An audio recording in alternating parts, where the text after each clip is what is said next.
We want to say shout out to our sponsors, Watchman Cigars, Webmerized, Red Hill Brewing, and our new sponsor, Crave Bath & Body. Without you guys, this episode would not be possible.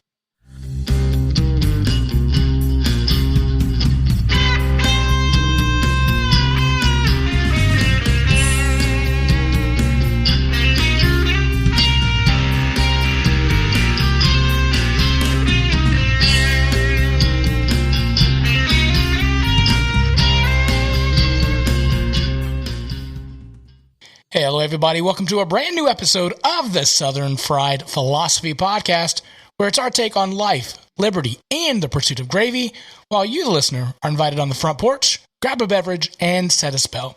We've got a great show lined up for you as always, but before we begin, let me introduce you to our starting lineup. Running on the field, tying on their shoes, hopefully not at the same time. Running the video, which we are now on 1080p. We are in high def, thanks to this man, Magic Man, running the video and the chat. What up, Magic Man? Hey, how you doing, everybody? And, of course, we have our illustrious producer, which is Producer Brian. How you doing? Hey, guys. How's it going? And I be biggin'. How about Woo-hoo. you? That's right. You heard As I said before, we have a great show. Producer Brian, where can all of our folks find us on the socials and on the interwebs? We are on the interwebs at facebook.com/Southern Fried Philosophy, Instagram, Twitter, and Twitch at SFP Radio. You can always email the show at sfpradio@gmail.com. We're on YouTube eventually. And Patreon, if you want to support the show, go patreon.com/SFP Radio. We also have a website. southernfriedphilosophy.com or sfpradio.com will also get you there. And we are streaming on the iHeartRadio, Spotify, and TuneIn apps. Anywhere your podcasts are sold, you can find us there. I had somebody today, where can we find you?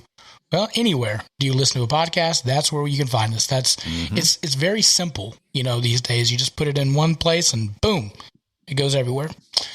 We would appreciate if our listeners would go out to YouTube, find us, just search SFP Radio, and then click the subscribe button up here and down there and the comment section. That would be great.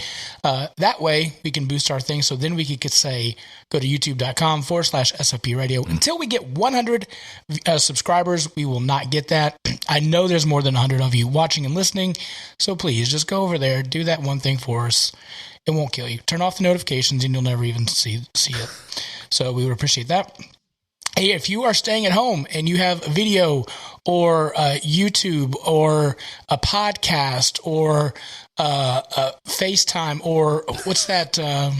Friends only or what was that? Friends only, only fans farmers. Only. That one, farmers only, fans only, whatever that is. If you have one of those and you need it edited, then contact producer Brian. Email him at headlines@sfpradio.com.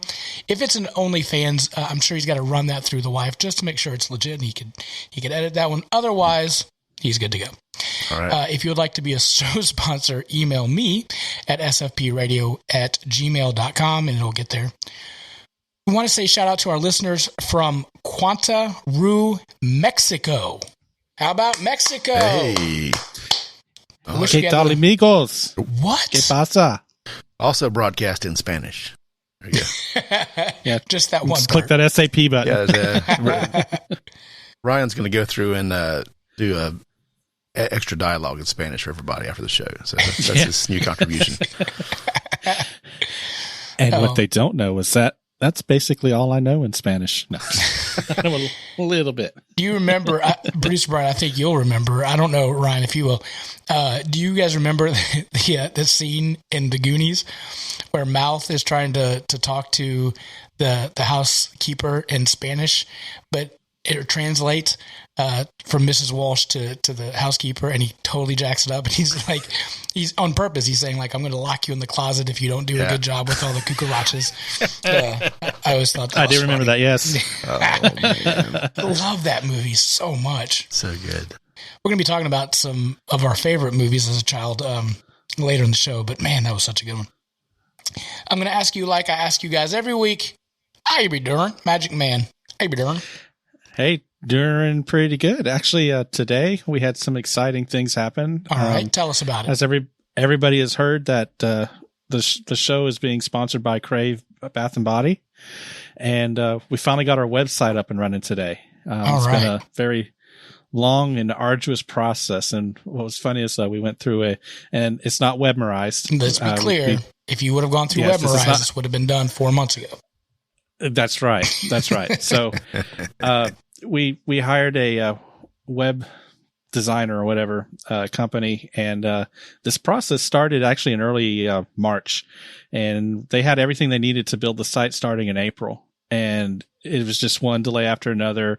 My wife had to keep sending stuff to them over and over and over again, and so last week I was like, enough. So I went on to one of the web template authoring tools they have online.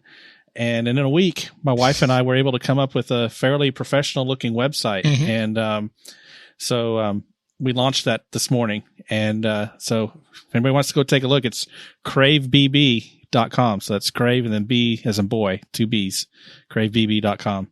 And check us out. It's all kinds of bath type products. So like soaps and bath bombs and body butters. She makes shower steamers, pretty much, anything that deals with cleaning the skin and taking care of it, as well as hair, because we make shampoo and conditioner as well. It's out there. So check us out. And there's beard oil as well. Beard oil. Yes. Mm-hmm. Yes. Uh-huh. And we'll have that in our show notes. So, also, I'm usually just whatever my wife brings home. I don't care about soap, whatever. And so I did get some of this soap for Christmas, and my wife got the 4, the monster pack of soap bars. So I was like, when I run out of this, I'll use your bar. And, especially working from home, I don't take a shower every day.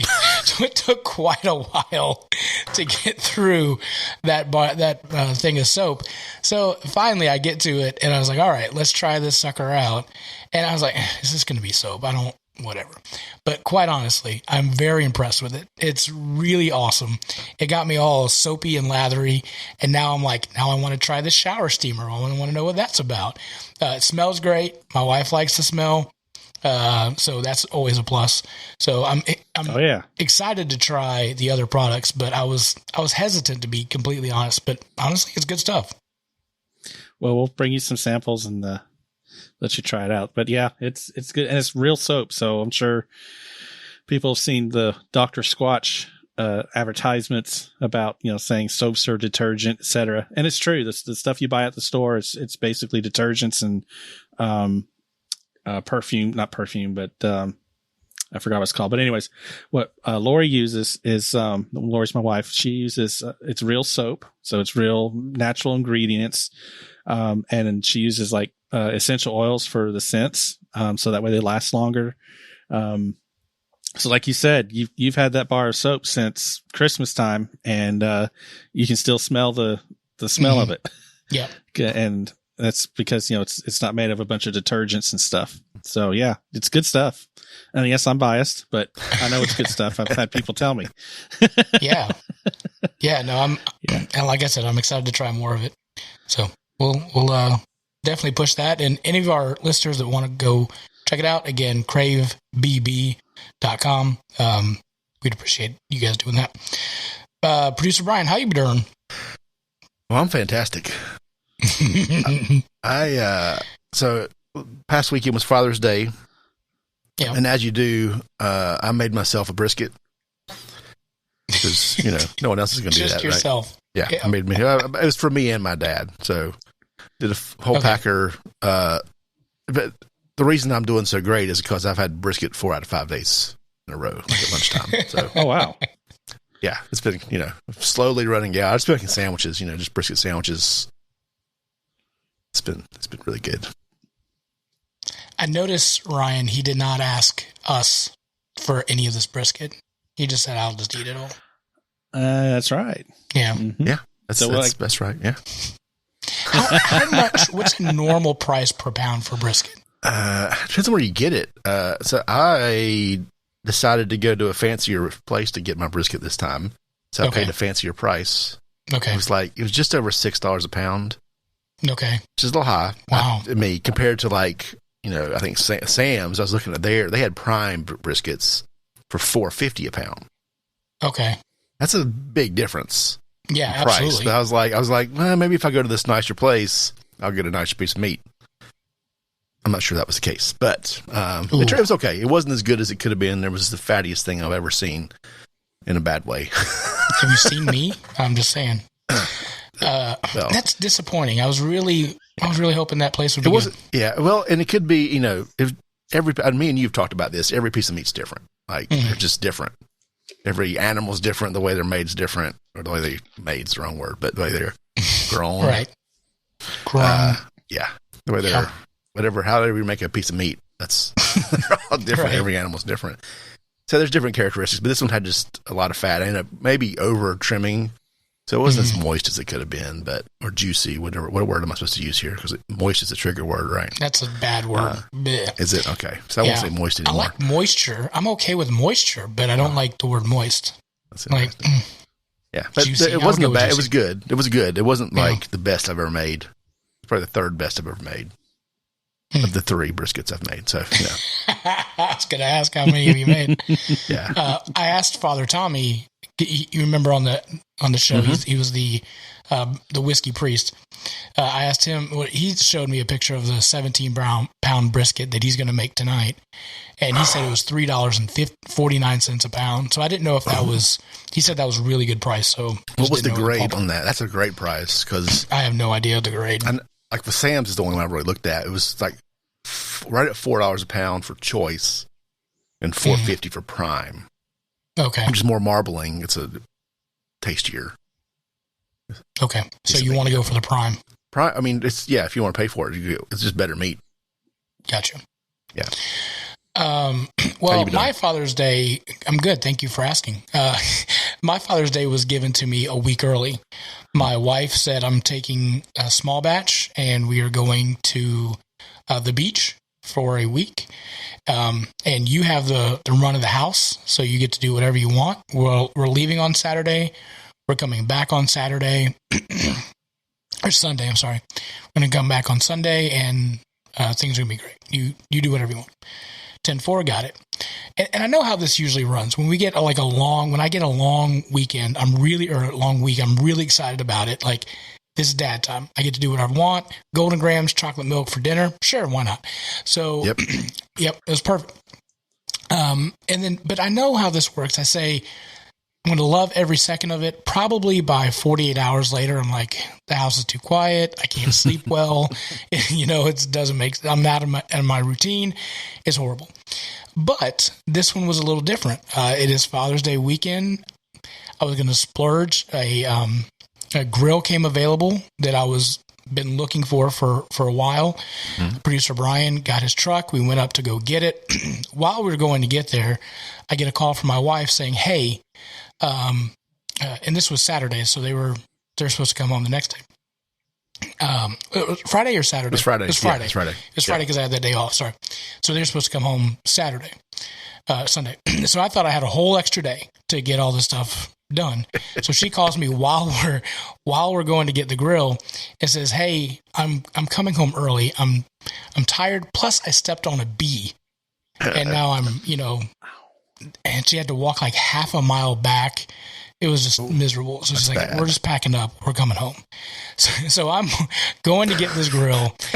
We get the grill. I get back home and I'm like, I've got to get this thing put together before Small Batch gets home because it'll be nuts. So I call my dad over. I'm like, just hand me parts. I'm trying to fly, get this thing done. It took me about 4 hours to get this grill completed.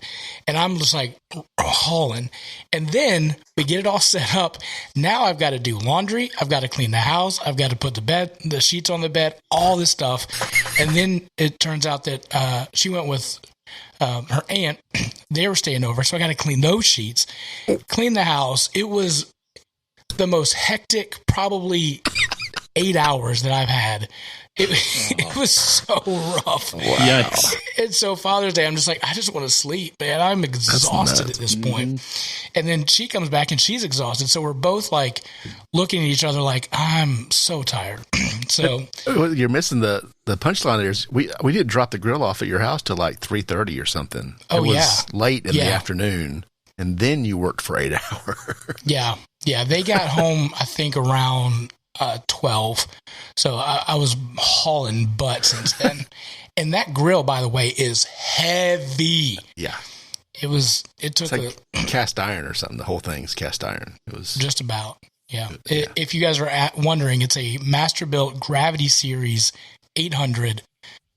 And I'm trying my first cook on it this Saturday. So I'm very excited about it. Excellent. I'm sure we'll talk about it next week. So we'll see how that goes. So it was a great week. Speaking of trucks. Mm-hmm.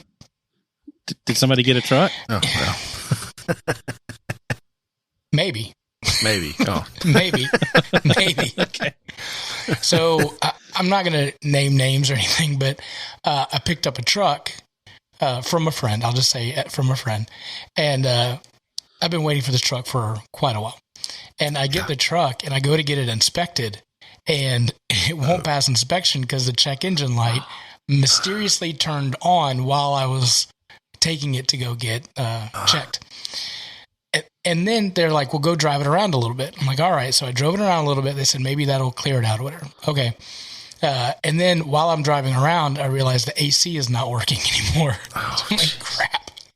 So then the tire monitoring system thing, light came on for that. I'm like, you got to be kidding me. So, I mean, I'm grateful and I'm thankful, but I have to like go take it to Charlie's to have them look at it and fix it and everything else. So maybe the answer to that question is maybe.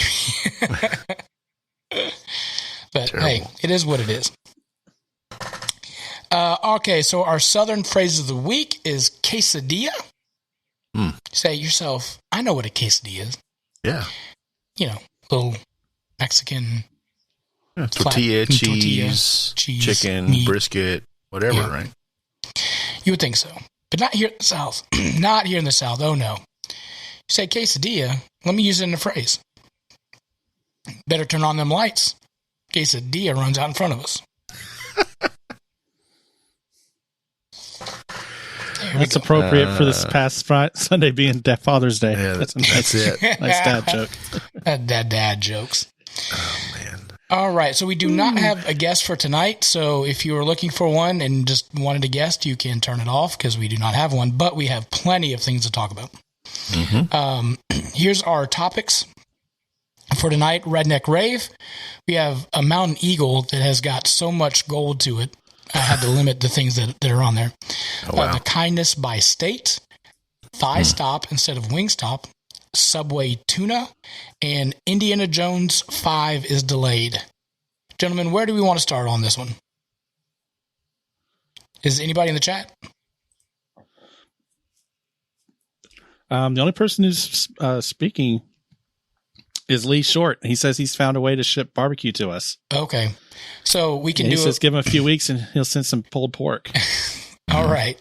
So here's the deal from Lee. As soon as the show was over last week, he called me out saying that I didn't call him back. So as soon as the show over, he called me and he had to apologize because I did call him back.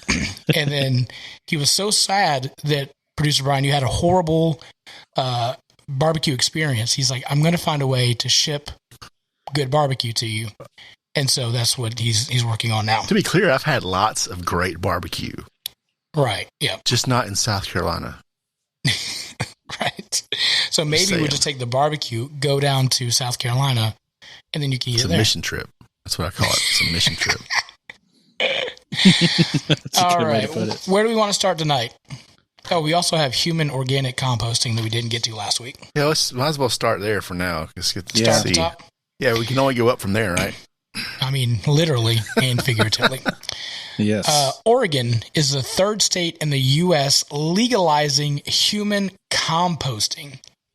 Say, what is human composting? Is where they take the body They take it to a human compost facility, and you can turn yourself into basically soil for 4 to 6 weeks. You can take said soil and you can take that home with you, and you can plant a tree, with you. You can plant some flowers with you. They can do whatever they want. This is the only the second facility in that state that allows that, but only takes 4 to 6 weeks, and you can become soil.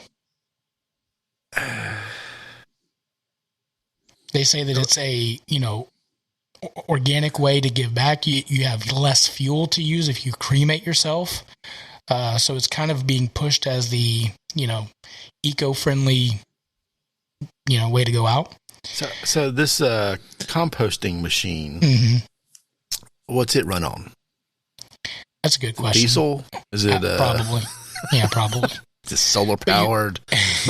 But you think hand about crank. I mean, what are we doing? How much it takes to light that crematorium up. I mean, there's that. Oh yeah, I know. I'm just wondering how green we're getting here. Sure, but it's like the people that are convinced that electric vehicles are good for the environment when they are actually worse for you than the Does this have a Tesla battery on it? Is that how they run it? Yeah, it doesn't say how eco-friendly it is, but they can 3 they people can turn per you into hour soil. or something. Y'all. Only on the left coast. Okay, so this is the third state. The third state, yeah. So what are the other two? Do we know what the other two are? Ooh, that's a good question. California and Washington? Might be. That's very likely. I do not know. Washington is one. Yep. And California, I believe, is the other one, but I do not see it. I mean, that's a weird. I mean, maybe it's growing up as in the South, even like cremation seemed like growing up Baptist, they can make let's say, cremation's like against the stuff in the Bible or something. There's ways to argue that, I guess. So yeah. What's the next? Is this better than that, or from I don't even know how to phrase my question, but it's morally, spiritually, whatever. I would think it'd probably be about the same as cremation, right? Because you're just going back to the dirt. But I mean, I don't understand the argument of, and maybe I'm just naive, but like, why not do the cremation? And you're right. Like in the South, that's kind of viewed as kind of. Yeah, apropos, my dad made an like, argument to me one time, and I was just like, that doesn't make sense to me. But well, what happened to good old fashioned burial? Go ahead.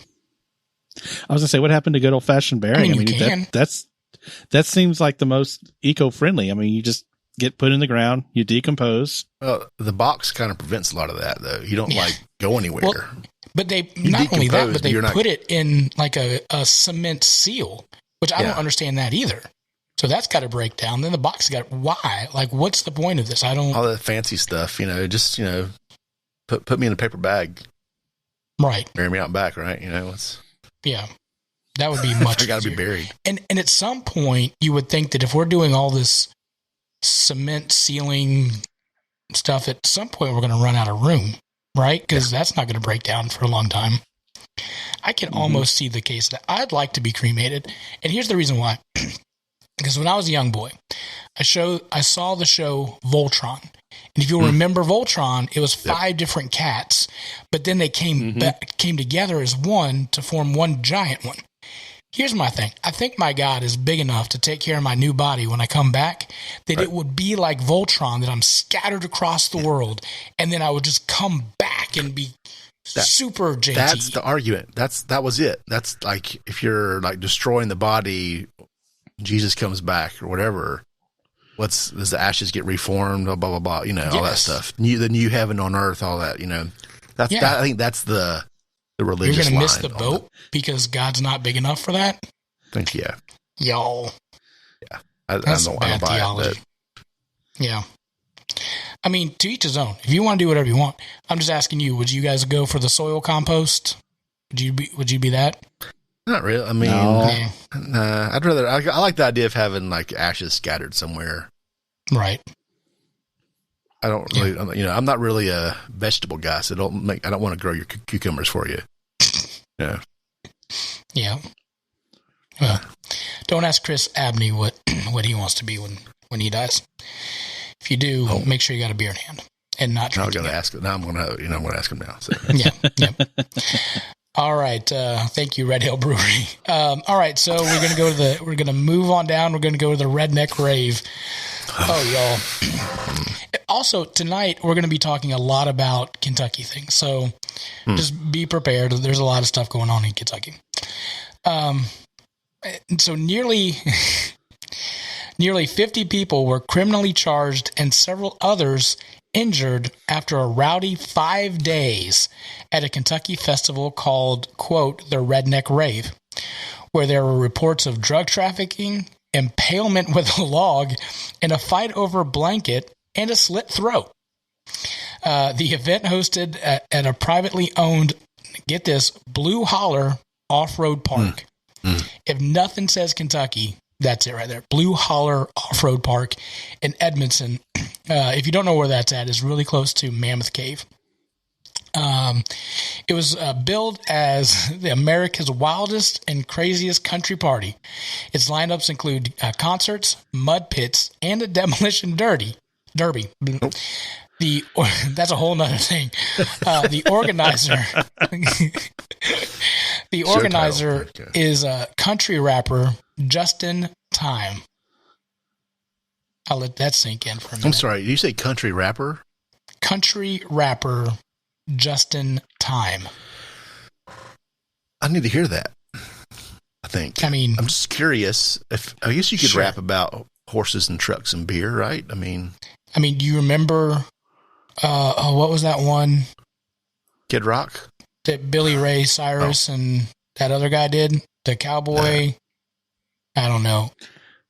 Well, they've done a lot of rap and country. Yeah. Oh. It's not country anymore. It's not country anymore. Yeah. Those are two genres I don't visit very often. Just not part of my tribe, are you?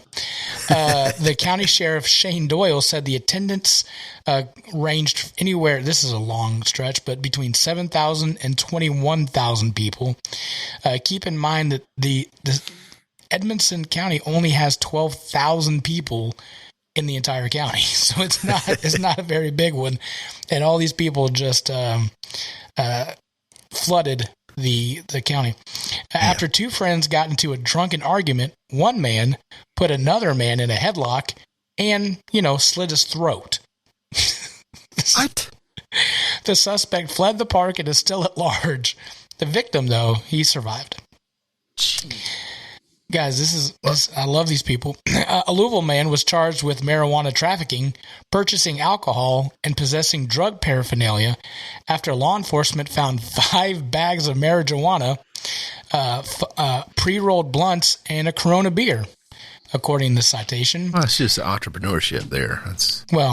Yeah. I think they were more concerned about the Corona beer. Right. It's bad taste. And bad taste. I see what you did there. Yeah. And a 29-year-old Missouri man choked his girlfriend during an argument about a blanket until she began to lose consciousness, police said. The man said he only pushed her, but she had scratches and bruises around her neck. Over 30 drug and alcohol-related charges were filed.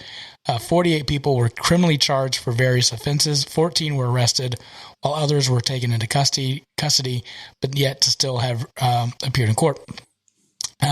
Okay, so here's the impalement. A tree log went through a man's stomach while he was driving his ATV. Do you have a question? No, yes. I have. Keep going, though. Just don't stop. Okay. A tree log went through a man's stomach while he was driving his ATV on a trail. The branch, quote, went through the suspension, through the bottom of the floorboard, and impaled the patient through the abdomen and out his back. The woman who he said is his wife called it a, quote, freak accident on Facebook, and he was transported to the hospital quickly. Y'all, this is crazy. Justin Time agreed to the interview from the Courier-Journal, but did not hear back from him since Wednesday. So he gone. They're going to try to throw another one in October. They're going to throw another one in October. Wow. Evidently, this whole thing has been going on for several years, but this year it kind of went off the rails. Wow. Slit his throat. People, stuff got shut down for a year and everyone turned into cavemen. Like civilization completely crumbled. Like people forget how to talk to each other. Right. Like, or resolve conflict. Right. But let's keep in mind that this one, the strangulation happened over a blanket. Yeah. Like, a blanket. What? Ooh. What? I don't know. And the fact that they're doing it again is like, I feel like this is like the Darwin Awards in mass scale or something. I don't know. Well, I'm going to say this, gentlemen. Clear your schedules next June 13th through the 16th, because we are going to this, and we're going to do the show live from the Redneck Rave. Oh yes, we're doing this. I think I'm on vacation that week. We're going to get an RV, and we're going to go to the Redneck Rave. Lee Short can meet us halfway. Can I wear one of those hats with the beers on both sides and the straw? Like, oh, absolutely. Yeah. Get a little kiddie pool to put my feet in. Tank top. What if we went and we're just like the old men of the group, like, get off my yard. Yeah. So, you guys up for it? We're going to make it happen. No, I'm terrified. That'd be fun. All right. Me and Ryan are going. I'm afraid for my life. That's right. That would make the show amazing. Producer Brian is scared for his life. Yes. Wow, that's insane. I promise I will not try to slit your throat, strangle you, or impale any one of you with a log. All right? I'm glad to hear that. Yeah, wow. Thanks, pal. Yeah. Lee Short says, let's go. Yeah. See? I'm telling you. He'll do the barbecue. We'll light it up. We'll have a great time. The barbecue, not anything else. I'm not going to do the other devil's lettuce. How long is the this devil's festival? Lettuce, green corn. Yeah, we're not doing that. Only 3 days? Yeah, it's just 3 days. We can make it happen. All right, so the next thing is the Mountain Eagle. The Mountain Eagle is a newspaper from Litchfield, Kentucky. And if you guys aren't familiar with it, people will just call into this newspaper. They have a answering machine, and people will call in to air their grievances, and then the newspaper just prints it however it comes into the telephone, the voicemail. And so here is a list of some of the best ones from this past week. You guys ready? Yep. Lay it on us. All right, here we go. These people I know were sitting on the front porch and got terroristic threats charges on all of them. They told her that if she called the cops, they would burn her house down. So what is she supposed to do? I think they should do something about those people. Wait, what? Yeah, what? Terroristic threats? Yeah. Is that a word? Yeah. No, it is. Terroristic threats. Terroristic. Yeah. Terroristic. Yeah. I guess she said, I'm going to, do some bad things to you. Yeah. Yeah. To all you people out there with garbage piled up all around your house, if you don't have any self-respect, or at least some respect for your children and your grandchildren, they are going to be the ones who are going to have to do something about this nasty world. There you go. They don't like the garbage piled up around their house. Here we go. To a very classy blonde. Oh, here we go. Here we go. Light it up. The next time you go on the walking track to meet one of your lovers from Virginia, remember to put all your clothes back on before he brings you back to the car. Wow. Ooh, come on. So many questions. To a certain grouchy old person, you think you are real smart when you give people dirty looks when they go by. Well, guess what? You can't live forever. You can't go around playing like you're an angel when everyone knows you're really a devil. Ooh. They're throwing some shade. Right. Yeah. You remember when old President Trump called Kim Jong-un Rocket Man? Yeah. That's probably one of my favorite things ever. I don't think I'll ever get over that. Dear North Korea, you're in a pretty tight spot, aren't you, fat boy?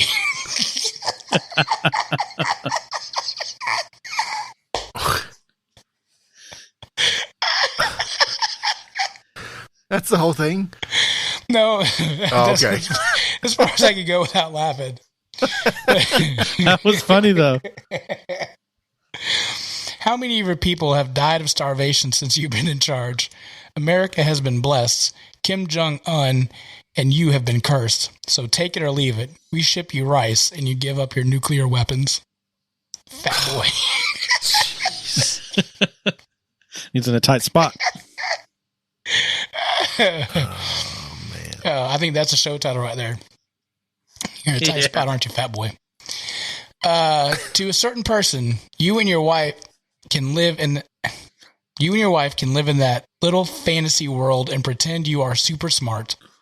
But in reality, you're just two dumb hicks. But it's your lie, and you can tell it any dumb way you want and believe what you want. The trouble is, nobody else does. I mean, they are feisty this week. This whole state of Kentucky is like got feisty. That's what I mean. They're feisty. All of them. Well, it doesn't get any better. You don't know the difference between a head or a tail, you imbecile.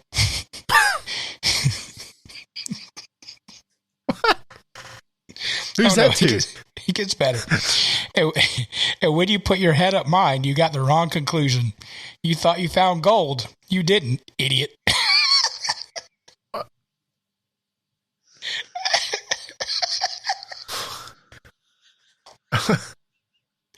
Wait, what? Y'all, I love you people. I love you so much, you Kentucky folks. Oh, goodness. Oh, all right. How the point is this: how can you hold your head up in society and you know that your girlfriend of 15 years is lying in a hospital bed while you moved in with another woman? Oh, aren't you just so cool? Oh, man. They are rough. Man. They are rough.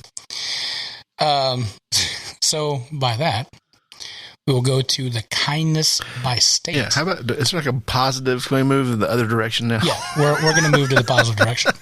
So there was a poll done by gosh, well, I'm trying to pull this up. Why won't it let me pull this up?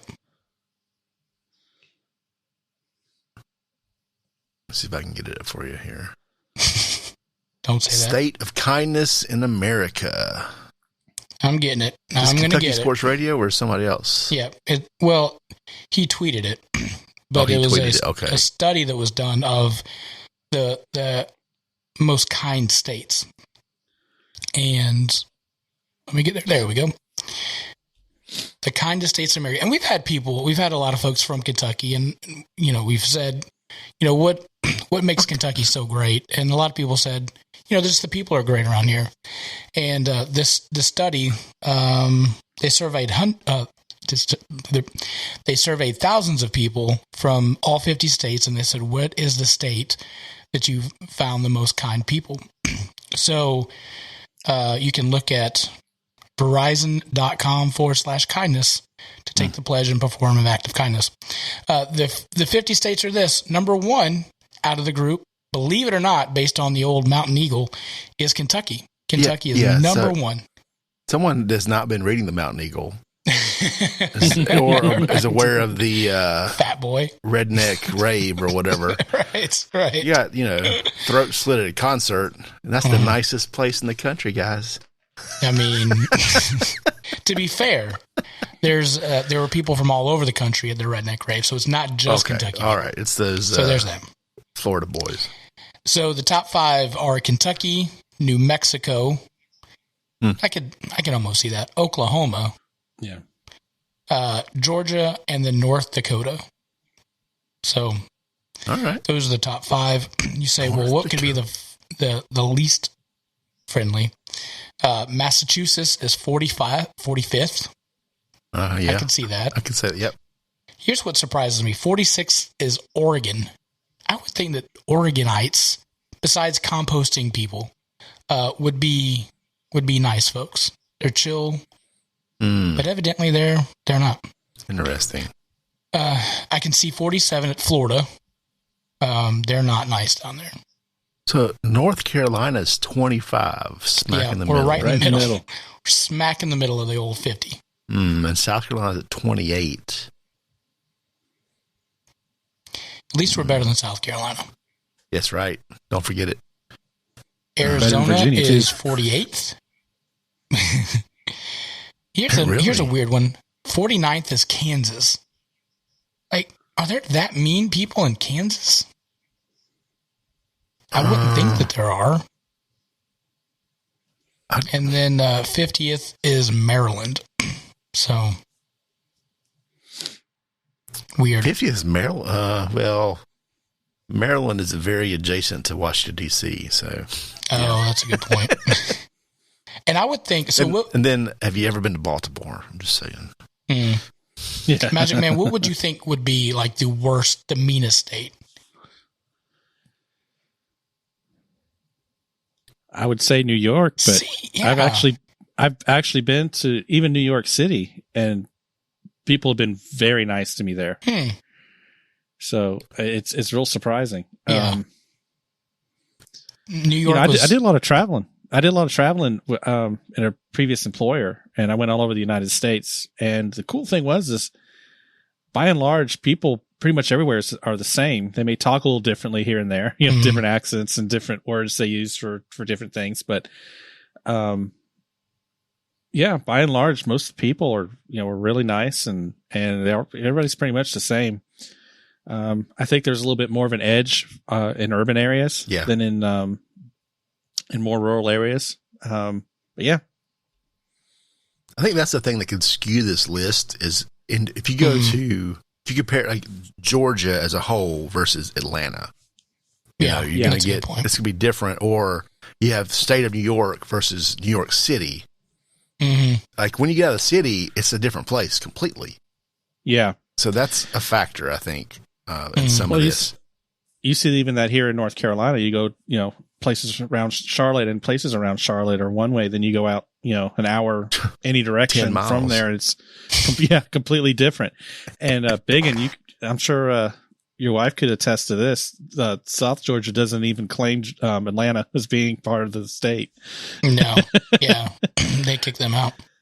That's right. Yeah, I would think like New York would be horrible, but they ended up being 32nd on the list. The other one would be New Jersey. I would think that they'd be horrible. Sure. They're 19th on the list. And then California, I thought would be horrible. New Jersey 40th. Beat North Carolina in kindness? I don't think this is now that I looked at it. Baloney. Yeah. I'm calling shenanigans on this.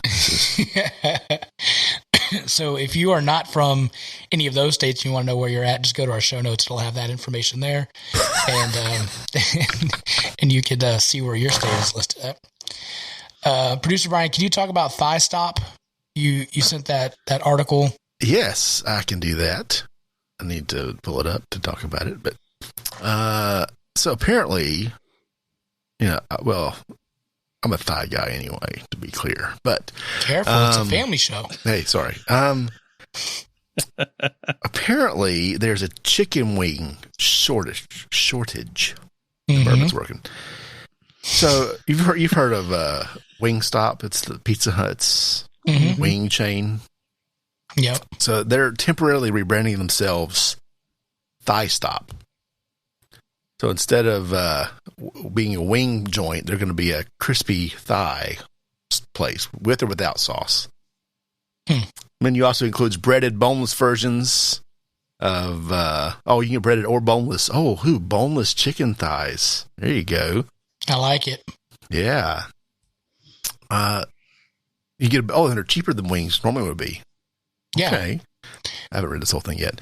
Okay, sorry. So I did read. I just saw the headline normally, and a picture of thighs. That's. I'm for this. So long story short, there's a wing shortage. It's going to affect the NFL season probably. You know, people are going to have trouble getting wings, which is a big deal, right? Because who doesn't love wings? Right. Right? But, you know, I think it's time for dark meat to take over as the supreme meat from the chicken. I love me some chicken thighs. I always thought, like, chicken wings, it's a lot of work for a little bit of meat, and I have to eat a lot of those to feel full. That's the fun part, too, I guess. In the article, and I didn't realize this, a pound of chicken wings, I guess wholesale, was selling at 99 cents a pound pre-COVID. But then after COVID, it went up to $3.50 a pound. Good night. Man. That is a huge jump for those. Yeah.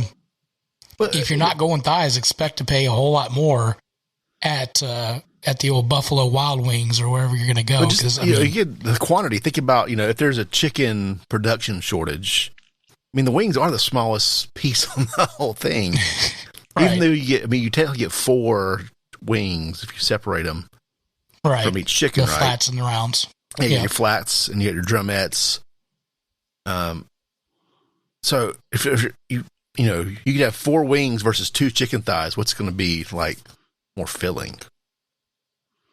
Right? Sure. I think the thighs for sure. Cause, yeah. I don't know, but I just think about frying like a deep fried chicken thigh with buffalo sauce on it. Mm-hmm. Starting to get hungry. Yeah, right. Ryan, how do you eat a chicken wing? Like the flats? Just gnaw on the meat. Careful, it's a family show. I know. I was watching. Well, I was getting ready to say I'm more of a breast man, so you know. Again, it's family show. All right. How do you eat the trick to the flats? If you snap the bone, right? Yes. You can. Oh, this is where you were going, right? Yeah. Go ahead, tell us. So it's a flat. So there's 2 bones. They're connected. If you kind of pop one end of it, you can put the whole thing in your mouth. You can just suck the whole thing off, all the meat, all the skin. You get a little bit of cartilage sometimes, but it's just one bite. Pull it. It's done. I just don't recommend doing it with the tongue ring. I had a friend who had a problem with that, but it was painful. Let's put it that way. I learned that little trick by watching Magnum PI, the reboot. Oh. He was like, this is how you eat a wing. I was like, that's genius. Yeah. So what did I do? I went and got some wings, tried it. I'm like, it works. It works, yeah. So, yeah, I had no idea about that. So, if nothing else, if you watch this entire show, maybe you've learned how to eat a chicken wing. Yeah, and then you get like all this. If you do it all at one time, I'm not really a dipper. Like, I don't really care about the ranch and blue cheese or whatever. I just want whatever flavor I got. If you can get the whole thing in there, it's one big bite and it's not as messy. What's your favorite flavors? What are we going? I'm a traditionalist when it comes to buffalo wings. Just the buffalo like a sauce? medium. I like a little heat. I like to be a little bit heat, but I love just a good, hot sauce and butter. That's all it is, Okay. And then there's some dry rubs are okay. There's like a mustard sauce. I use like a hot mustard. That's an option. Since we're talking about wings, you're going to get me started on something here. There's a restaurant chain, not even a chain. There's a couple of restaurants in Pennsylvania near my in-laws called Dino's. It's a sports bar. Okay. They have, what's the flavor? It's like this garlic rub with like a sweet, like tangy sauce on it. It's absolutely fantastic. It's like a hot garlic sauce. It hits all the flavor notes at one time. I forget what they call it. But that restaurant's some of the best wings I've had in the whole country. So, wow. If you're in Pennsylvania, Dino's Get you some. Latrobe in Greensburg, Pennsylvania. Magic Man, what about you?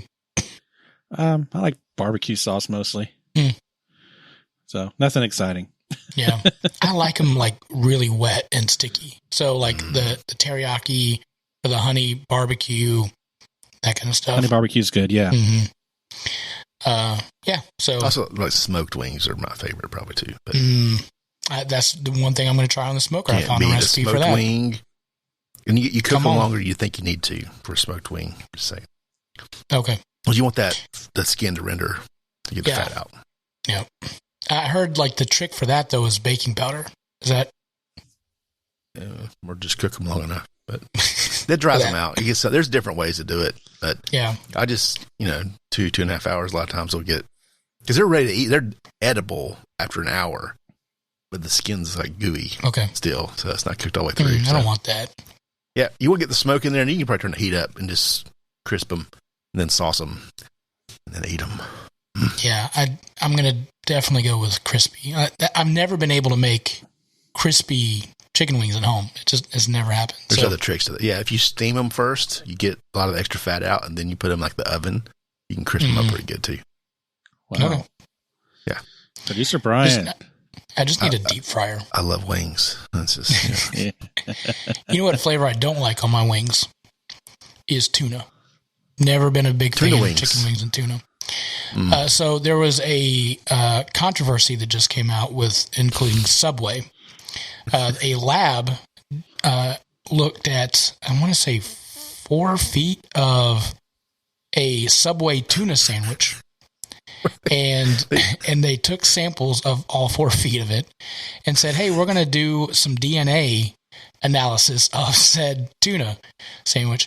And then they came back to say there's very little, if any, tuna DNA in a tuna fish sandwich. So either A, there's no tuna in said tuna fish, or B, it's so overprocessed that they can't find any DNA.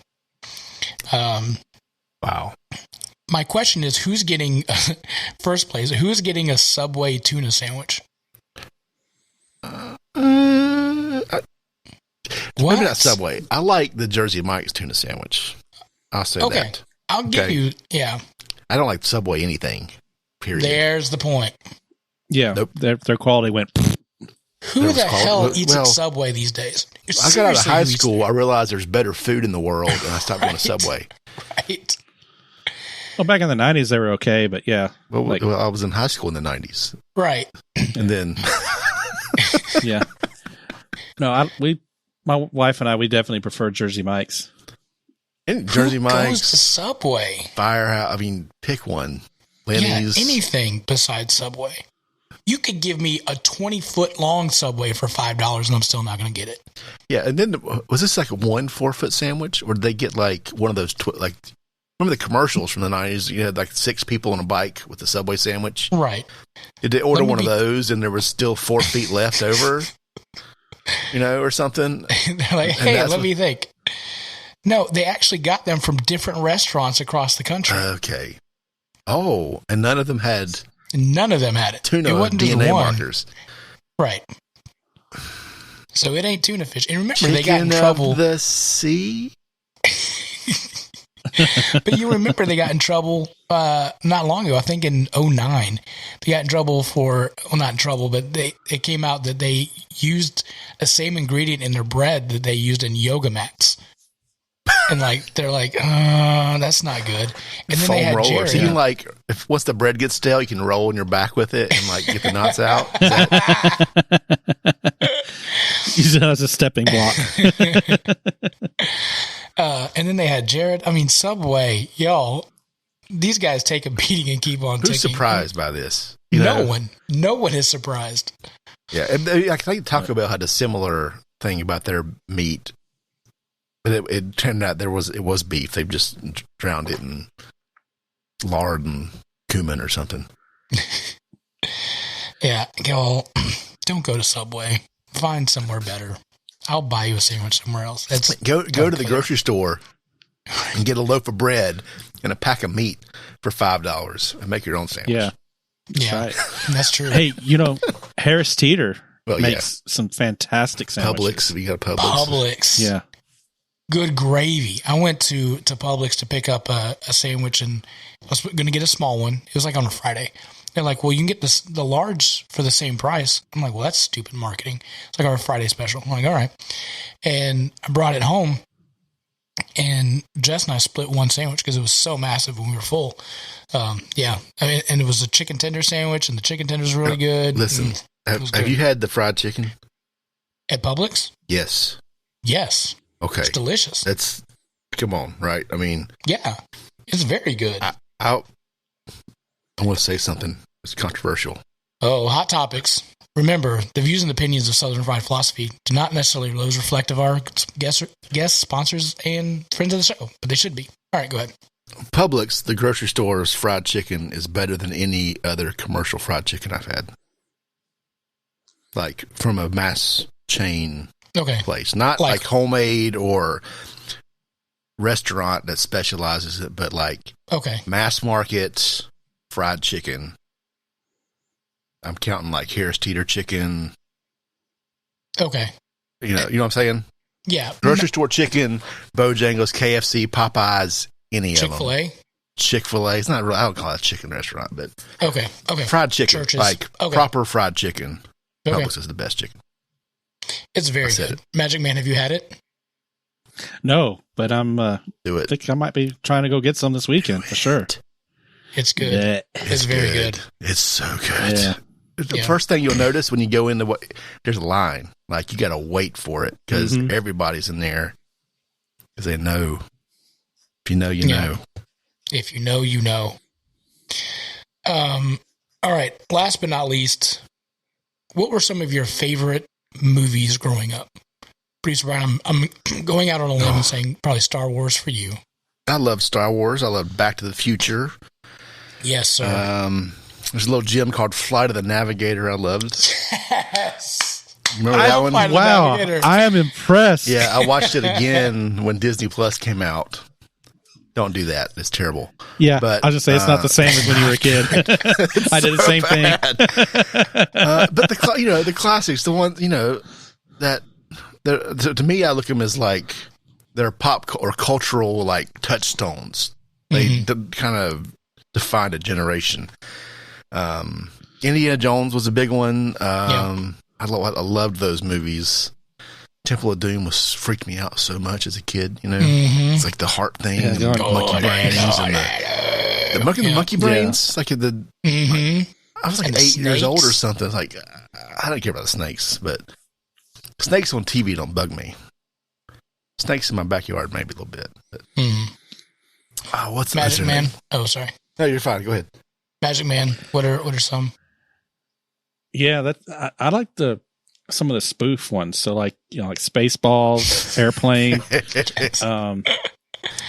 Back then I was too young for the Naked Gun series, but when I got older, that was good stuff. Hot Shots, but also Hot Shots. Yep. Part deux. Yeah. And then they had then of course like Star Wars, Indiana Jones. When I was younger, I liked the Muppet movie. That was cool. When I was really little. I think I was 5 or 6 when that came out. I love the Muppets. So, yeah. I love everything Muppets. I really liked Jaws. I don't know why. I really liked that series. But I still guys, I have this weird thing about shark movies. I just love them. I don't care how stupid they are. I love stupid shark movies. Are you a Discovery Channel Shark Week guy? No, I like the stupid B-roll movies. Sharknado, Sharkpocalypse. Yeah. They're just I saw one. It was Santa Jaws or something like that, where Jaws, the shark was killing people on Christmas and wore Sharks on a plane. Is there one of those yet? Oh my gosh! I mean, just stupid stuff. I don't know why I like it, but I do. But Jaws was one. Back to the Future was huge and growing up. I wanted to be Marty McFly so bad. I even got the jacket and thought I was legit. But I did love Indiana Jones. And so Indiana Jones was kind of my jam. I like that a whole lot. James Bond, I like that. But Indiana Jones 5 has now become delayed. It's supposed to be released in June of 2022. But it's delayed because Harrison Ford injured his shoulder while practicing a fight scene. But guys, Harrison Ford, it's 80 or something, right? He's 78 years old. Oh, he's older than my parents. What's he doing in a fight scene? Right. I said that because I know they're listening. 78 years old. What is this going to be? Indiana Jones and the Raiders of the Tampax? Like, I don't. He's yeah. No, Tampax isn't for old people. Maybe I was going to diapers. It depends. That's the wrong. Yeah, my bad. No. You want to say that again, and I can do some creative editing. I'll do some editing. It's a different movie you're making over there. Well, evidently, I was making the other movie with the geriatric something, but jeez, he hurt himself. I mean, it could be Like on one of the Star Wars movies. He like crashed a plane or something, right? Did you hear that? But it wasn't like in relation to the movie. No, like it wasn't during the movie, but it crashed it while they affected were filming or something. No, Yeah, he didn't hurt yeah. himself at work. I guess Yeah, it's different. right. Did you watch the Indiana Jones 4? Yeah, and so I kind of want to bring this up too. Like the Crystal Skull thing, it was horrible. Yeah, it's bad. And like, oh, now we're going with aliens. That's when they jumped the shark. Like, I mean, okay, it was guys, supernatural. You just need to stop. Before it was like supernatural, like Christian beliefs or similar, with Ark of the Covenant and that sort of thing. Mm-hmm. Then they totally went uber sci-fi. Like, Yeah, I didn't. What? You're like, oh no, this just went sideways. And so I don't think 5 needs to happen. I'm just telling you guys, don't make the 5. Well, 4 or you do the shark. a reboot of do an Indiana Jones. If you want to use, is Shia LaBeouf still in it?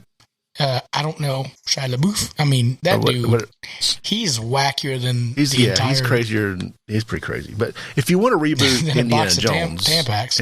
and do like some, either like anthology type things or just something, with the character, you could do something. Like you can recast, I know it's a bad word, recast Harrison Ford, but you could do some classic style Indiana Jones stuff with a different, like look at how many Batmans we've had. Look at how many James Bonds we've had. You could do that exact same thing with Indiana Jones, and it'd be Absolutely. good. Yep. Star Trek. But would it be the same if you did a recast? It'd be different. I think if you treat it like they did with Star Trek, where they basically had similarities from the original series, but then they put a twist of having a different timeline start. I don't know if you can really do that with Indiana Jones. I think more James Bond would be the better analog there, because think about how many guys have been cast in that role. Yeah, you had Sean Connery, you had Roger Moore, Timothy Dalton from the 80s. Actually didn't know any better and loved those movies. Pierce Brosnan, I love Pierce Brosnan. He was great, right? Yeah. And then they got the edgy one now, Daniel Craig. It doesn't take away from James Bond as a whole. Yeah, I think you bring that history, especially if they don't go, this is a reboot, it's just a different guy playing it, and it's timeless. Yeah. It's not someone got old, but I don't know. But can we stop looking for aliens? Like, that was... Please. That was awful. Everybody. I hated that. Everybody stop looking for aliens. Speaking of, it's supposed to be released tomorrow. Do you guys hear that? Is it? Yep. The US UFOs, it's not aliens. It's not the same thing. The UABs, whatever that is. Unidentified Aerial Phenomenon, so UAP. So the Senate, if you guys aren't familiar, you don't know, like the Congress has asked for a report from, I guess, the intelligence community of what these unidentified aerial phenomena are, and they're supposed to come out tomorrow. So we'll see. I have a gut feeling that probably more than likely they're going to say, well, it's not us. It's not aliens. We can't confirm it's aliens, but it's more than likely just some technology that another country has. Is my thought. I don't know if that's... And if it comes out that there's no aliens, are you guys going to believe that? I don't know if I believe that other countries have technology that the U.S. can't identify. Yeah, I agree. I mean, there's some advanced countries out there making some interesting stuff. I don't know about... Yeah. It's going to put off a heat signature. I don't know. There's some shared hallucinations. I believe that more than I do another country. Yeah, but I mean, you can say shared hallucinations, but you were seeing it on film. So, Yeah. I mean, that's happening. It's true. You can't deny that part. So. It's the Bigfoots. That's what it is. They're an advanced society. Listen, I'm not. I know I'm weird, and I love like my Jim Harold campfire stories, and I like the ghost stuff and the Bigfoot stuff and whatever. But I'm not completely throwing out there's another dimension out there. I'm not saying that there is. It's like hard to figure out with my Christian beliefs, but there's some weird stuff that we can't identify, and I don't know how to explain stuff. Yeah, have you heard? Who's that famous astrophysicist? Neil deGrasse Tyson. That guy. He was on. I think he was actually on Joe Rogan. That's the only thing I've actually watched on Joe Rogan. He was trying to explain the fourth dimension, like what that would look like to us. It was fascinating. I said it would be the same as like an ant viewing something in 3D. Think of how small an ant is. Mm-hmm. You put like a pad of Post-it notes next to them. Mm-hmm. Like their whole world is this flat surface, right? They're not necessarily noticing. This is an obscure explanation, but to add that extra dimension would be like it's like folding space almost. Like there's doorways and there's like up as there's more stuff that you don't even know exists, kind of thing. Yeah, he does a better job explaining than me. I would hope so. Yeah, just saying. Magic Man, what are your thoughts, man? Tell me your thoughts and beliefs on this alien / dimension / stuff that's happening. I don't know, but I've heard some pretty convincing stories. I haven't had any experiences with aliens myself. But I know people who said they have and swear by it. So, I'm suddenly imagining the guy. What's the guy from Independence Day? Will Smith. Russell. No, the guy Russell. What's his name? Oh, that's Cousin Eddie. It's what? Right? It's Cousin Eddie. Oh Cousin yeah. Eddie, I forget the actor's name. Russell K. Russell K. Randy Quaid. Yeah. That just flashed in front of my face. By the way, do not watch Independence Day 2. That's horrible. Did I see that? I enjoyed it. Really? I enjoyed it.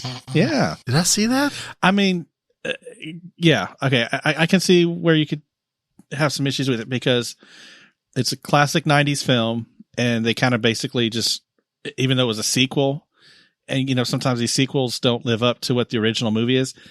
Yes. But it was still a decent film. I enjoyed it. It didn't have Will Smith, so it immediately got an F. It didn't have. Oh, okay. Well, yeah, I can see why. Who was in it? Did I see that? I don't think I saw it. It was everybody except for Will Smith. It was basically that's true. Yeah. Oh, really? Yeah. It had everybody except it. And the dude that played the president, like he was in he was in like a retirement home or a mental hospital or something, and they brought him out and. Like the aliens came back, and I don't want to say too much because I don't want to spoil I've not seen this. All right. I think it's on Hulu. You know what? Be fun. Hulu. Producer Brian, watch it and let us know what you think. Well, if it's on Hulu, I'm not paying money for it. I'll tell you that much. Oh yeah, based on what you guys just said. Yeah. So I don't know. Also, this isn't on the sheet, but have you guys heard about the NIL law that happened with the Supreme Court? Speaking of court cases and government stuff. I knew this wasn't happening, but I also kind of want to get your thoughts on this. So 6 states passed a law saying that college athletes can get paid for their name, image, and likeness. So there's 6 states. I think Florida, Alabama, California, Tennessee. There's a couple others. And so the NCAA, which rules all of college athletics, say, well, this is a state law. Our rules for the NCAA says that you can't do that. You can't make money on your name, image, likeness. The college athletes are getting free school, and that should be good enough. Keep in mind that the NCAA is also making billions of dollars on college athletics. So these 6 states said, well, we're going to allow these college athletes to make money. So you can make an ad for a company. You can use your image on like a billboard or something like that and get paid for that. And then, so the NCAA then went to the Supreme Court and said, look, 6 states are saying that you can do this. We need you to say that they can't do that. Mm-hmm. Or we need you to say, we're going to make it a level playing field that you can only make X amount of dollars, or like there's got to be some parameters that the Supreme Court has to set. Yeah. So the ruling from the NCAA or the Supreme Court said, actually, NCAA, you're in violation of antitrust and you have a monopoly of college athletes. And starting July 1st, you can't do that anymore. You've got to at least let the college athletes be able to do the same thing that other college students do, which are get jobs, get extra money, do whatever they want in that regards. And so now the NCAA has got to figure out what they're going to do between now and July 1st, which is like next week, to figure out what's going to happen. So college athletics across the board is about to change fundamentally. It will never be the same again because now students can get paid for their name, image, or likeness. So go ahead, Jed. Well, my understanding was they could be compensated up to a certain dollar amount, like from like the school, like their academics can be paid for, but there can be some competitive things between schools, like for athletes, like for recruiting and stuff. Maybe I read it wrong, but it shouldn't be. The NCAA squat, like you can't pay players. That's what so many colleges are getting in trouble for. You can pay them like a value of their education or something. There's like a valuation. Like if you go to like Duke versus, like a 2A school, what's the financial? What's fair to be compensated for your education? If they want to pay you to be there or give it away for free, because it's way more expensive to go to a private school versus some in-state 2A thing, Right. I don't know. Well, it's very tight on what they're given. I mean, the NCAA regulates what food that they're allowed to have and when they're allowed to have it. I mean, they're so controlling of these kids. So can they have Publix fried chicken? That's probably not. It's probably not on the menu. Yeah.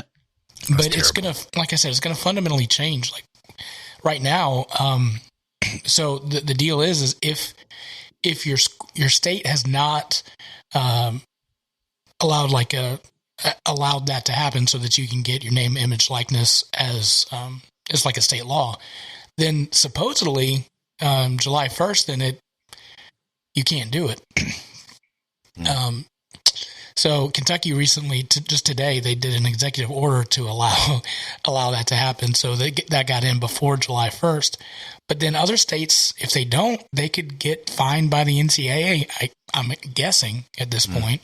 So it's going to be the wild, wild west, I think, at this point for college athletics for this year at least, until they get their stuff together. But ultimately, at the end of the day, these players should get paid for that. They're bringing in crap ton of money. Yeah, if you're using their face and their name and you're getting paid, there should be some kind of like royalty or something happening there. Think about like the video games, like it's with the NCAA 2K. I don't know what number we're up to now. Like more 2K, right? Well, that went away because they couldn't use that. Yeah. So now they can bring it back. Right? Yeah, bring it back. Pay the players if you're going to put his face on a video game or a. Wasn't there a time when there were some college athletes on like Coke was, or was that? There's been many college athletes that are on Coke. the drink. Whoops. Yeah. I don't think so. There you go. That's it. Okay.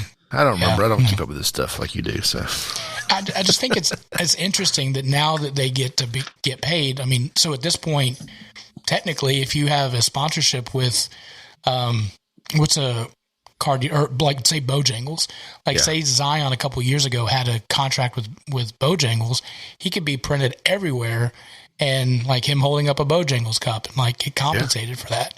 So, I mean, think of the millions of dollars that's going to go to these kids.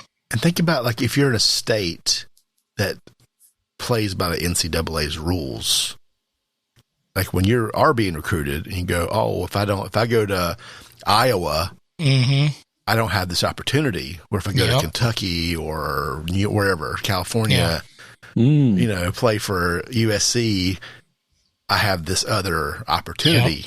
So that's going to change the landscape. Absolutely. Well. Yeah. So this is going to be really, they've got to figure out what they're going to do, but it's really interesting to watch. Like how's this going to play out? Yeah. Imagine, man, your thoughts, any opinion on should college athletics or athletes be paid? No, I don't think they should be paid. Like we said earlier, a lot of times they're getting a free ride to school. So they're already, have an advantage, and that's a financial burden that they don't have to worry about, especially after they graduate. It's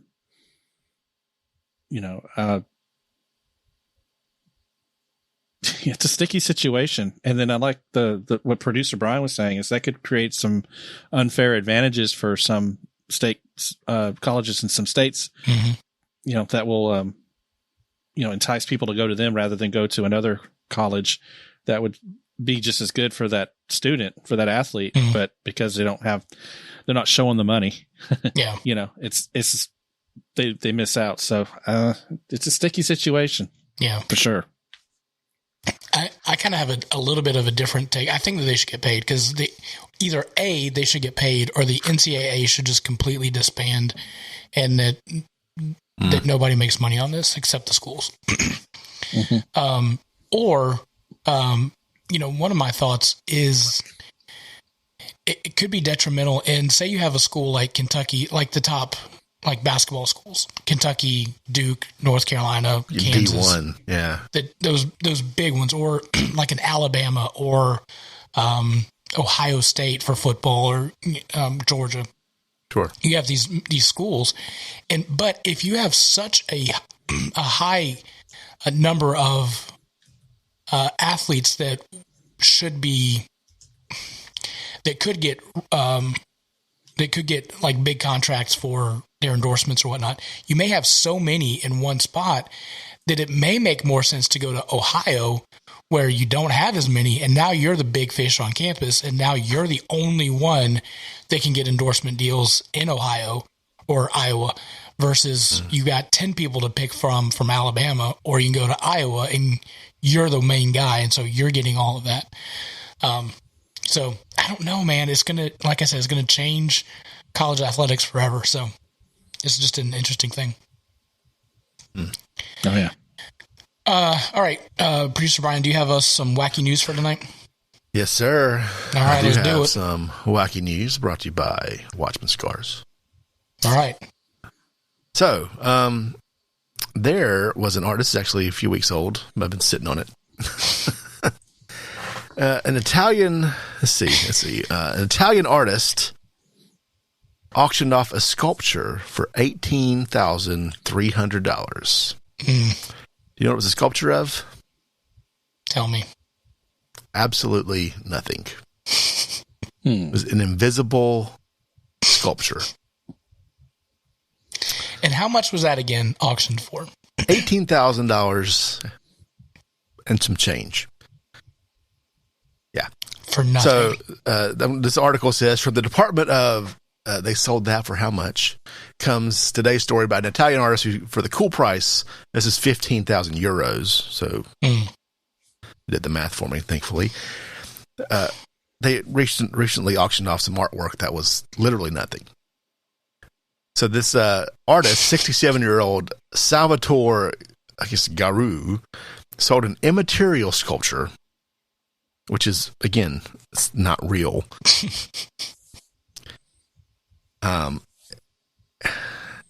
He's quoted as saying, "The vacuum is nothing more than a space full of energy, and even if we empty it and there is nothing left, according to the Heisenberg uncertainty principle, that nothing has a weight. Therefore, it has energy that is condensed and transformed into particles, that is, into us." I don't know what he was consuming before the article. The old devil's lettuce. There you go. Here's the best part. The pre-sale estimate of this was said to be between 6,000 and 9,000 euros. So they someone evaluated this thing. It's not real. It's right. It's literally a taped off square.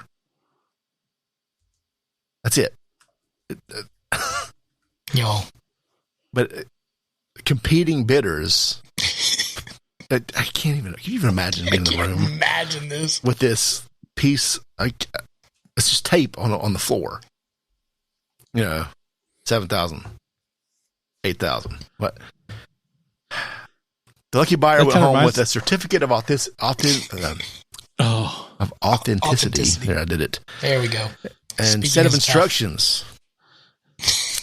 Here's those rules for this invisible piece of work. The work must be exhibited in a private house in a roughly 5 by 5 foot space, free of obstruction. When I decide to exhibit an immaterial sculpture, smallest Mona Lisa. Right. This guy is absolutely drinking his own Kool-Aid. I just like. No. He's drinking his own Kool-Aid, and somebody else is drinking his Kool-Aid. Multiple people are drinking his Kool-Aid. How in the world? And then, what do you say about it being insured? Uh-oh, somebody stole it. Yeah, right. You don't see it, but it exists. It's made of air and spirit. Right. How do you insure that? Was there a delivery charge? How many guys had to roll this thing into his house? What? Could you imagine the moving company? But you want us to move. Wait, that? What's his worth? What? Okay, we're going to charge you, $2,000 to move that. Right. And then did they go through the process of lifting it up? And imagine that phone call, right? Or maybe they say, "Hey, we got some art. Okay, what's it? How much does it weigh? Nothing. I need you to move it. It has to have a weight. Because if you're even using UPS, you got to put a weight in. Right. Yeah. And so you got the minimum charge. What's the dimensions? You go to the UPS store. What are the dimensions on this thing? Right. What? You know what this reminds me of? It's that story of, who was it? Somebody duct taped a banana to the wall. Yes. Yep. And paid. They called it art. This is it. Yeah. But that makes more sense than this does. But in that article, my friend, that's not the first time that's happened. No. It's happened multiple times where people have sold nothing for, look, I'm an artist. There's a statue. There's one. I can make my own. Y'all. Right? Yeah. So, this guy's making a killing on absolutely nothing, and we can't get 100 subscribers on YouTube, and we're making a real thing. Yeah, that's right. What's wrong here? Leanne Whitley made a comment on the chat saying that she'll invent the next best style of music. It'll be so great, you'll have to imagine it. Oh, yeah. There you go. The indie people are going to love that. Yes. Oh, yeah. We can have a whole album of nothing. Mm-hmm. Oh, man. That's great. You guys are going to love episode 180. I'm just saying.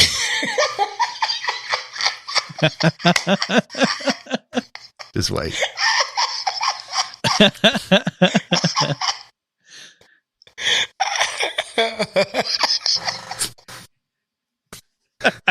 Biggins losing it. Hey, he hadn't even been drinking. Oh, that's great. All right, next. Moving on to something more concrete. So you guys know who Jeff Bezos is? Oh, yeah. I've heard of him. Yeah. Yeah. He invented a little thing called Amazon. Yeah, if I would have invested in Amazon, good Lord. Yeah. Right? Yeah. And then he's not the CEO anymore, my understanding. No. He's stepping down. He stepped down. Yeah. Because he's going, he's taking a rocket. He's speaking of Rocket Man, this is the new Rocket Man. July 20th, Amazon's founder and billionaire magnate Jeff Bezos and his brother Mark, wonder who's paying for this, will board the New Shepard suborbital rocket system. The Bezos brothers one auction winner with $28 million to spare. And a fourth person will become the first crew aboard the reusable rocket for its 11-minute voyage to space. Since Bezos made the announcement about his journey to space this month, tens of thousands of people have come together to petition against his return to the planet. Wow. There are multiple petitions out there, but the front runner is called Do Not Allow Jeff Bezos to Return to Earth, has collected more than 33,000 signatures earlier this week. And this is saying billionaires should not exist. I'm not going to get into that. But 33 petitions, guys. I mean, come on. Just because a bunch of people want to sign a piece of paper doesn't mean it's going to happen. Also, I like to point out that 11 minutes in space, what I like to refer to as my honeymoon. There you go. So I'm just saying that. Yeah. Then the So rest what are of they the going to do? Make a delivery to the ISS? What's that? Oh, yeah. This is like an amusement park ride. I mean, Yeah. it's a very expensive, Right.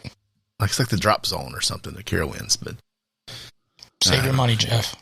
You're going to need it. right? That's a lot of money for a quick Yo. thrill. Rich get richer. Yeah, they're so dumb. They're buying $18,000 of nothing. I mean, I'll sell you something for $18,000. Right? Yeah, it makes how about, I mean, I've got a nice little mug over here. I'll sell you that for $1,000. You can have plenty of, I can think of other things you can do with that money. Right.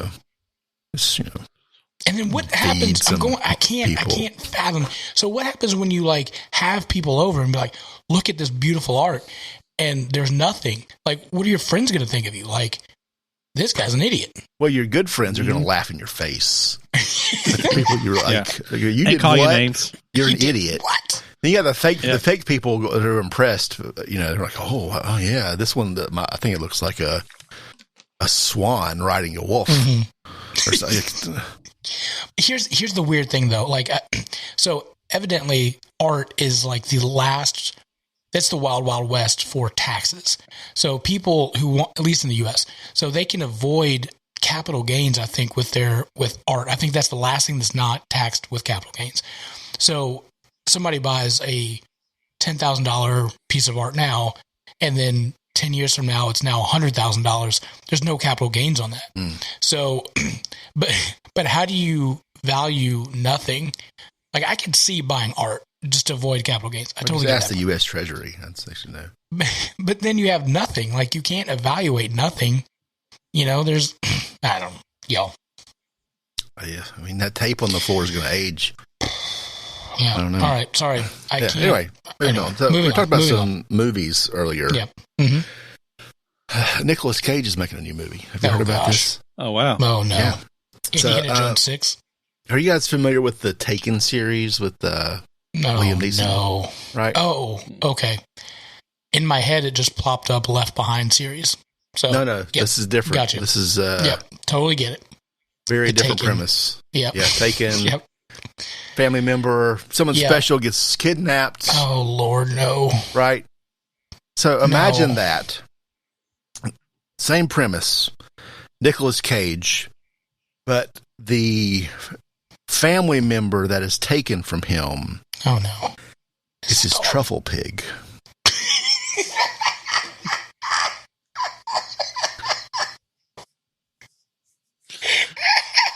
Nicolas Cage is a truffle hunter who wants his pig back in, here's the title, Pig, which started production Monday in Oregon. Please, God, no. The script is based on a story about a truffle hunter living alone in the wilderness in Oregon with his beloved foraging pig, just kidnapped. Oh. He must journey into Portland in his long abandoned past to recover her. I hope they didn't make it into compost. These people are so excited about this. It's Oh, so my dumb. gosh. Here's how I want it to end. The last scene, you just see some big boy at a counter, a diner, and he just takes this giant bite of bacon. And then that's the end of the movie. You tried the pork chops today. So that's happening. Oh my, y'all, we ain't got nothing better. I mean, make a movie about the stupid man, like, selling nothing. Do that movie. Pig, yeah. You lost your pig? Yeah, I mean, truffles are a very lucrative venture. Get it. Yeah. But, can you not buy another pig? Anyway, I love my dog. That's where we attached. We can't get a real Indiana Jones movie, but we can get a pig movie with Nicolas Cage. That's... Look, I love my dog, but I'm never going to say the phrase to anybody that stole her was like, I've got a certain set of skills that you're going to regret. Like, just, okay, you took my dog. Whoops. Yeah. Can you bring her back? No? All right. Yeah. This reclusive guy's going to go back to Portland and go, hey, have you seen my pig? You see a pig around here? Where's my pig? And there's going to be like a bunch of pigs because everybody's like all crunchy over there. Yeah. Y'all. All right. I got, let's see, what's our time? That it? I got 2 more quick ones here, guys, and we'll be done. All right. Let's go quick. Police in Lackawanna County on Monday Florida broke up an exorcism in the lumber aisle at a Home Depot. Mm-hmm. This is Florida, right? That's sure. I thought it was Pennsylvania, but maybe it is Florida. I might need to look this up. I mean, what happened? Did they see the price of lumber? It's the city's Dixon or something. Anyway, details are scarce on just what was going on inside the Home Depot on Commerce Drive in Dixon City Monday afternoon. But police were called around 3:26 p.m. to escort several people out of the store for, quote, bad behavior. According to reports, the exorcism was being held for the trees that had been turned into lumber. Y'all. So 3:26 p.m., disorderly people having an exorcism in the lumber aisle for dead trees. They were escorted out of the building. There's no indication the incident had anything to do with the price of lumber. No charges have been filed. Yeah, I need to see where this was. Where's Lackawanna County? It feels like Florida, right? I was thinking it was somewhere else. Let's take a quick look. Jesus. Lackawanna County. Look, I love you. Pennsylvania. Oh, okay. It's in... I love you and I trust you, Jesus. But honestly, do you see what we're doing here on Earth? Can you come back? Man. Like, this is insane right now. I need to get off this planet. Y'all. Exorcism for the trees that have just been turned into lumber. Oh, that's... And then they're going to go back to their house. Okay, this is northeast Pennsylvania. He is so dialed into where this is at. I'm just curious. I know people in Pennsylvania, so, and they're not the ones at this. I can tell you that right now. Y'all. Anyway.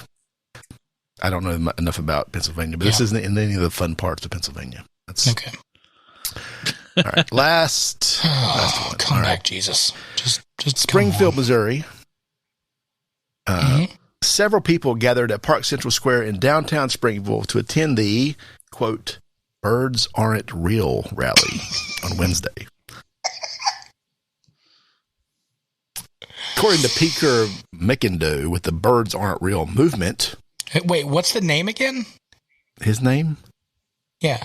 McIndoe, MCINDOE. Did you say Peter? Peter. Right. Okay. All right. Sorry. Peter McIndoe. I don't know. Okay. With the movement, it's called Birds Aren't Real. All birds in the United States were killed by the government and replaced by federal drones. The evidence is all around us. Birds sit on power lines. We believe they're charging on power lines. I'm out. We believe that bird poop on cars is liquid tracking apparatus. The movement's currently on tour, and Springfield was its first stop. Yeah. I wonder how they'd explain birds having hello time in the columns in front of my house, and the little baby drones that come from it. How does that work? Do I have some government agency coming and putting baby drones in my? How about this? What about eggs? How's that still happening then? Yeah. This last paragraph I didn't read this earlier, but Birds Aren't Real is a movement that relies on internet-fueled guerrilla marketing to spread a silly message. Followers are poking fun at conspiracy theories like QAnon that have gone mainstream over the last few years. All right, so this isn't real. This isn't like the flying spaghetti monster. Thank you, God. So, all right, there's a little bit like Babylon Bee. Reprieve. The Onion. Let's also, though, there are people that still believe that the Earth is flat. Oh, yeah. Yes. Yeah. Yo. This is right up there with that. Yeah. Yeah. Jesus. I mean, anytime now. Great. Yep. So that's it for the wacky news this week. All right. Well, guys, thank you for tuning in to another episode of, I don't know what this is. This is just insane. Get ready for episode 180 because evidently that'll be a doozy. And so thank you guys for tuning in. Again, this is the Southern Fried Philosophy Podcast. And as always, keep looking up because birds are real.